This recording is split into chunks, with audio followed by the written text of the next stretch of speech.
Welcome to another stories about catfishes taken from r/catfish. We have 2 stories here, so let's begin. By the way, if you like the video, hit the like button, it really helps. And, subscribe. We talk about catfishes, romance scammers, and some Reddit stories. Are you kidding me? First story is called, I was catfished and I'm freaking out. Basically, I matched with this dude on Tinder. His photos were okay, not the most handsome man on earth, but okay. We started talking and wow, the chemistry was there. Then months went on and I kind of felt hard for him. The problem is we planned dates 5 times and each time he will say he had a crisis and couldn't go. Obviously, my mental health started to take a hit because I was starting to think I wasn't even worth his time. That is interesting. I'm sorry about that, by the way, but his alleged crisis caused you actual crisis within yourself. That should tell you, even before meeting in person, he's already hurting you and impacting your self-esteem badly. I was gonna ask if you talked to him about that, but probably those crises were big ones where you would sound like a heartless piece of crap if you don't believe him. Gaslighting to the max.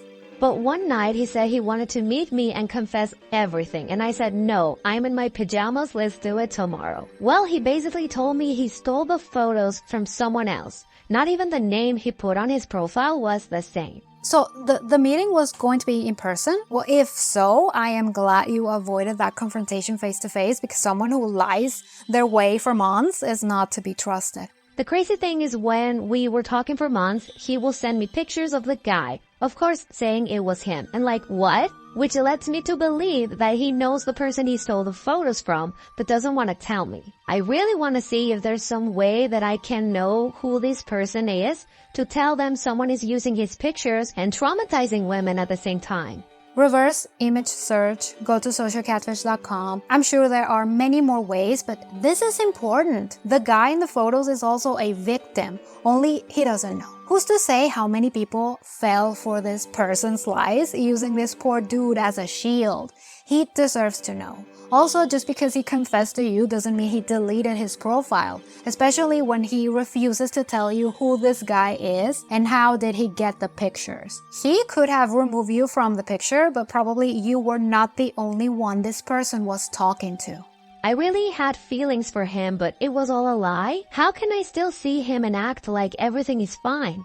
This is a different type of heartbreak, and I don't understand why people pretend to be others.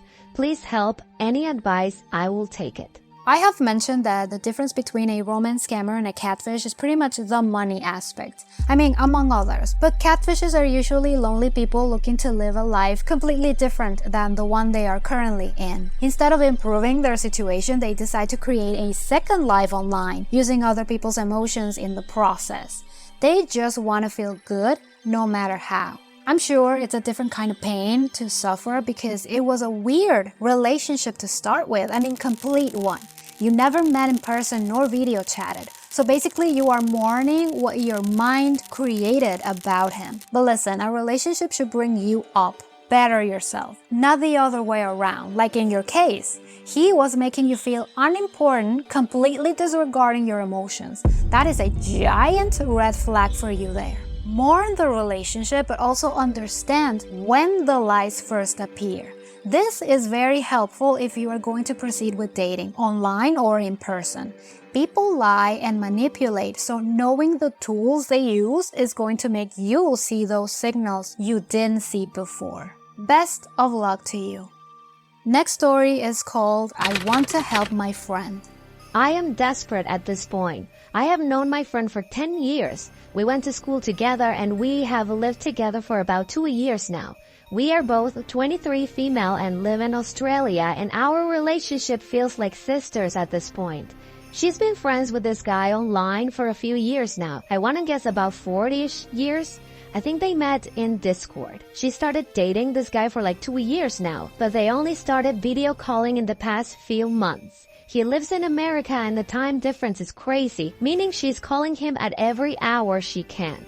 So, she knows him for 4 years, dating the last 2 of those, and have only video chatted the past 2 months. I wonder why the friend was okay with dating a computer, because that's basically what happened. 2 years of dating through text and no plane ticket inside? Why neither of them was willing to meet? In 2 years, no, the 4 years of knowing each other, why were they not willing to save money to meet in person at least one time? Yes, they live across the world, but I mean, they decided to start a relationship living so far apart. What did they expected? Also, she's the one contacting him? Is your friend dating someone else, or this is like exclusive? It seems she's invested. Well, I don't know her reasonings not to go to the US and meet him, but she seems more involved in this than the dude. But let's just continue reading.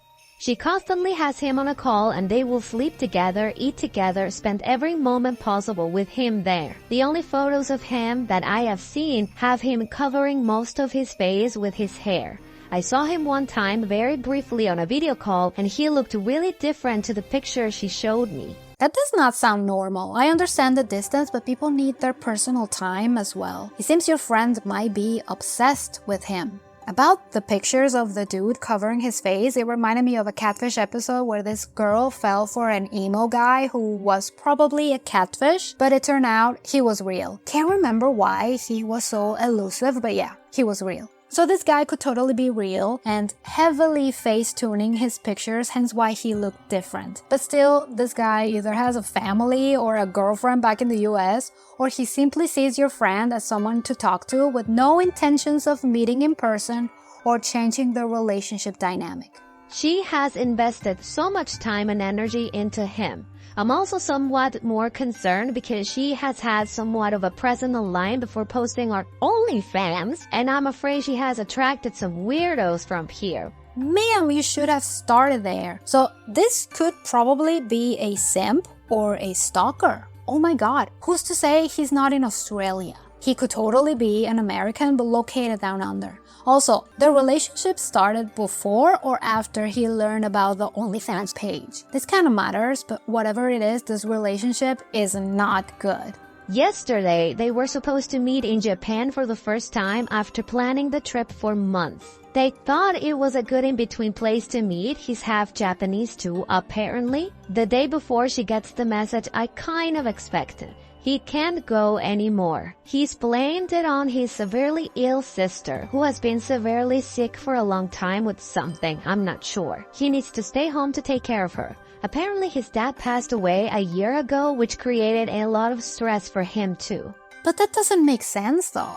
If they were planning the trip for months and the sister has been sick for a long time, why didn't he take that into consideration? Was he going to leave her alone to take care of herself, but then she got sicker and canceled the trip? I don't get it. If he has a sick relative and he has to leave because reasons, a normal person will either reach out to a relative who can help or hire a professional. He did neither. So he's an idiot, oblivious, or he's a liar. I am very suspicious of this and told her that I don't like him. She is making excuses for him and believes everything he says. Yeah, I don't doubt that. They are both in an extremely symbiotic relationship. I don't know if he's a catfish, but I know that something is very off. She is currently in Japan on her own and I'm really concerned for her. What can I do about this situation? Any help or advice is really appreciated. Ugh, I hope she's not dealing with a stalker and now she's in a foreign country all alone. I hope she returns safety to her home. And I also hope she could realize she is so dependent of this guy who's doing nothing in his power to meet her. She has lost 2 years dating a ghost. I mean, we just heard the first story where OP was being gaslit to think she was not important enough to meet. However you see it, this guy is a deceiver. Maybe he is who he said he is, but he is still lying to her and keeping her in arm's length for some reason. My advice? I think your friend is completely blind to the situation, so a good reality check will be great.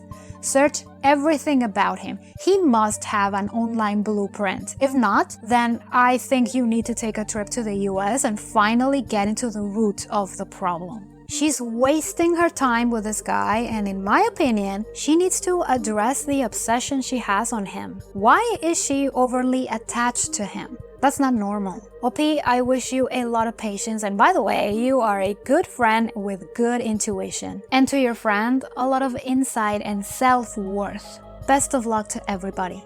What do you think about these stories? Leave me your thoughts in the comments. Don't forget to subscribe and leave a like. It really helps. I will see you in the next video. Thank you for watching.